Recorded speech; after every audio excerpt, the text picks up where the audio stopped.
Hare Krishna. Welcome to my Radha Madhav channel.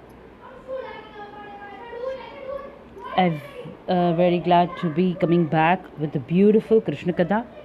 Today being a very auspicious day too. It's Lord Sri Krishna's birthday. So wish you all a very happy Janmashtami. I'd start today's title. The story of title of the story is Deliverance of Nalakuvera and Manigriva. That is the title of the story we are going to see. It's again a Narad Muni story. Curse on nalakuvera and manigriva and their deliverance. Very interesting story. Let me start with a small prayer. Nama Om Vishnu Padaya Krishna Prishtaya Bhutale Srimate Bhakti Vedanta Swamine Namase Saraswati Devi Gauravani Pracharine Nirvisesha Shunyavadi Pascharya Deshatharini. Hare Krishna.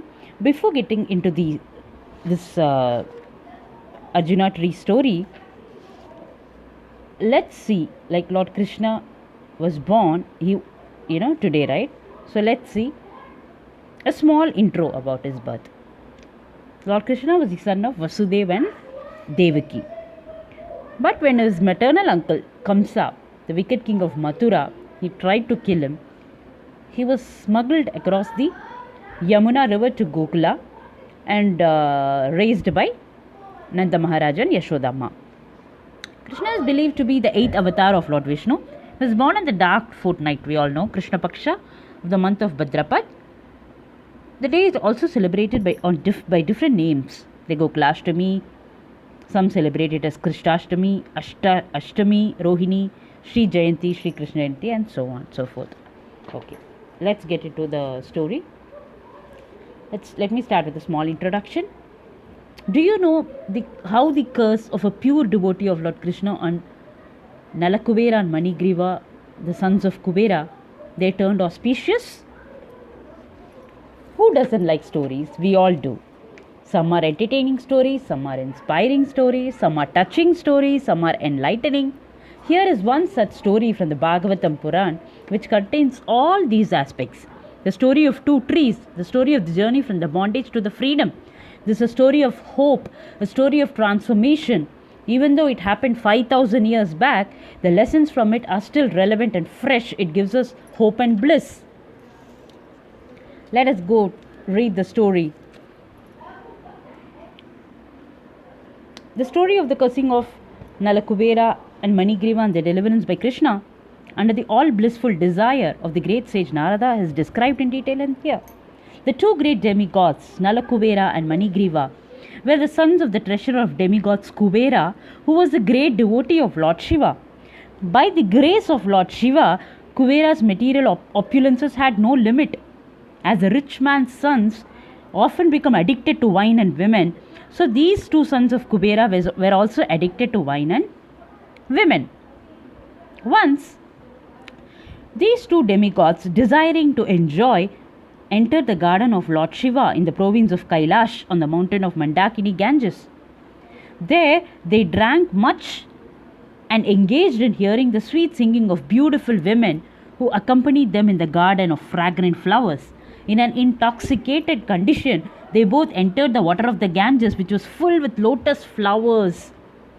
And there they began to enjoy the company of young girls, exactly as the male elephant, they enjoy the female elephants within the water. While they were thus enjoying themselves in the water, all of a sudden Narada, a great sage, happened to pass by that way.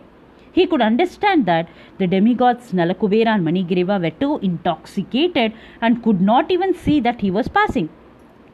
The young girls, however, were not so intoxicated as the demigods, and they at once became ashamed at being naked before the great sage Narada. So they began to cover themselves with all the haste.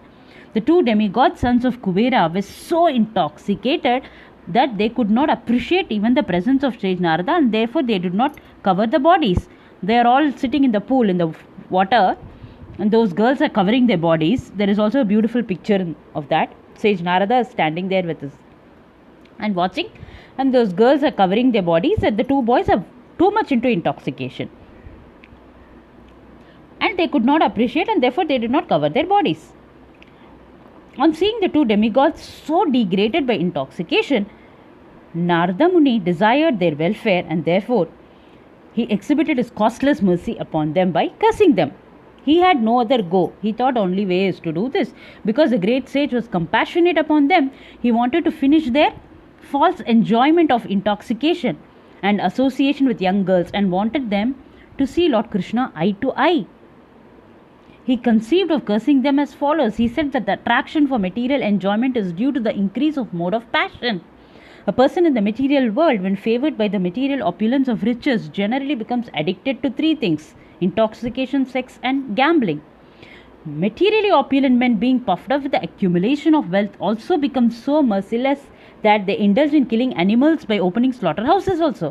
And they think that they themselves will never die. Such foolish persons, forgetting the laws of nature, become overly infatuated with the body. They forget that the material body, even though very much advanced in civilization, up to the position of the demigods, will finally be burnt to ashes. And while one is living, whatever the external condition of the body may be, within there is only stool, urine, and various kinds of worms. Thus, being engaged in jealousy and violence to other bodies, materialistics cannot understand the ultimate goal of life. And without knowing this goal of life, they generally glide down to this hellish condition. In their next birth, such foolish persons commit all kinds of sinful activities on account of this temporary body, and they are even unable to consider whether this body actually belongs to them. Generally, it's said that the body belongs to the persons who feed the body. One might therefore consider whether this body belongs to one personally or to the master to whom one renders service. The master of the slaves claims full right to the bodies of the slaves because the master feeds the slaves. It may be questioned then whether the body belongs to the father, who is the seed-giving father master of this body, or to the mother who develops the child's body in her womb. Foolish persons are engaged in committing all sorts of sins due to the misconception of identifying the material body with the self. But one should be intelligent enough to understand to whom this body belongs. A foolish person indulges in killing other animals to maintain the body, but he does not consider whether his body belongs to him or to his father or mother or grandfather. Sometimes a grandfather or a father gives his daughter in charity to a person with a view of getting back the daughter's child as a son. The body may also belong to a stronger man who forces it to work for him. Sometimes the slave's body is sold to the master on the basis that the body will belong to the master. At the end of the life, the body belongs to the fire, because the body is given to the fire and burned to ashes, or the body is thrown into the street to be eaten by the dogs and vultures. So before committing all kinds of sins to maintain the body, one should understand to whom the body belongs. Ultimately, it's concluded that the body is a byproduct of material nature, and at the end it merges into the material nature. Therefore, the conclusion should be that the body belongs to the material nature. One should not wrongly think the body belongs to him. To maintain a false position, why should one indulge in killing? Why should one kill innocent animals to maintain the body? When a man is infatuated with the false prestige of opulence, he does not care for any moral instruction but indulges in wine, women, animal killing, etc.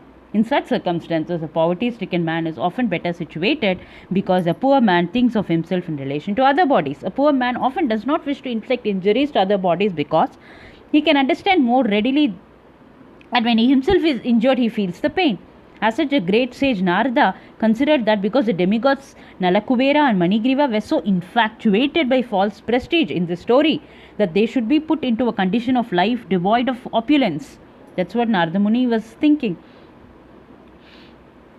A person who has a pinprick in his body does not wish others to be pricked by pins. A considerate man in the life of poverty does not wish others also to be put into that condition. Generally, it is seen that one has risen from a poverty-stricken life and becomes wealthy, creates some charitable institution at the end of his life, so that the other poverty-stricken men might also be benefited. In short, a compassionate poor man may consider others' pain and pleasures with empathy. A poor man may be seldom puffed up with false pride and prestige and be freed from all kinds of infatuation. He may remain satisfied by whatever he gets by the maintenance, by the grace of his Lord. Hari Bol. So the great sage Narada thereafter thought it was his duty to put those demigods into a condition where they could not be falsely proud of their material opulence and prestige. Narada was compassionate and wanted to save them from their fallen life. They were in the mode of darkness, and being therefore unable to control their senses, they were addicted to sex life. It was the duty of a saintly person like Narada to save them from the abominable condition. Isn't it? In animal life, the animal has no sense to understand that he is naked. But Kuvera was a treasurer of the demigods, a very responsible man. And Nalakuvera and Manigriva were two of his sons. And yet they became so animalistic and irresponsible that they could not understand due to their intoxication that they were naked. To cover that lower part of the body is a principle of human civilization. And when a man or woman forgets this principle, they become very, very degraded. Narada therefore thought that the best punishment for them was to make them immovable living entities or trees. Trees are by nature's laws immovable, isn't it? Although trees are covered by the mode of ignorance, they cannot do harm. The great sage Narada thought it fitting that although the brothers by his mercy would be punished to become trees, they continued to keep their memory to be able to know why they were being punished. After changing body, a living entity generally forgets his previous life. But in the special cases, by the grace of Lord, as with Nalakuvera and Manigriva, one can remember. Sage Narada therefore contemplated that the two demigods should remain for 100 years in the time of demigods in the form of trees. And after that, they would be fortunate enough to see the Supreme Personality of Godhead face to face by His costless mercy. And thus they would be again promoted to the life of demigods and the great devotees of the Lord. Haribol. So after this, the great Narada returned to his abode known as Narayanashrama.